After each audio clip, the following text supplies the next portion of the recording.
सुरुवात मॉर्निंग मीटिंगने होते. प्रोजेक्ट्सवरती डिस्कशन होतात. सर डिझायनर्सला डिझाईनचे अपडेट विचारतात. प्रोजेक्ट मॅनेजर प्रोजेक्टचे अपडेट देतो. त्यानंतर मधून लॅमिनेट्सवाले फ्लाईव्हमध्ये डीलरही येतात. डीलर आल्यानंतर ते त्यांच्या प्रोडक्ट बद्दल माहिती सांगतात. क्लायंट व्हिजिटही चालू असतात. क्लायंट ऑफिसला येतात. इन्क्वायरी फॉर्म फिल करतात. त्यांच्या रिक्वायरमेंट्स फिल करतात. रिक्वायरमेंट्स समजल्यानंतर आपण त्यांना कोटेशन प्रोव्हाइड करतो.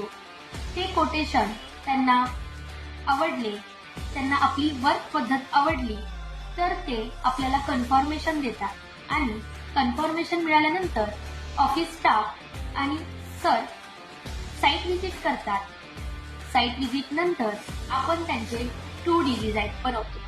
2D डिझाईनचे कन्फर्मेशन क्लायंट्स कडून आले की आपले डिझायनर्स 3D डिझाईन्स बनवायला चालू करतात.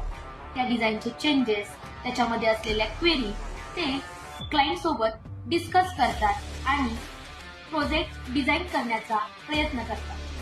अशा पद्धतीने एक्झिक्युशन टीम ही बनवलेले डिझाईन इम्प्लिमेंट करण्याचा प्रयत्न करत असते.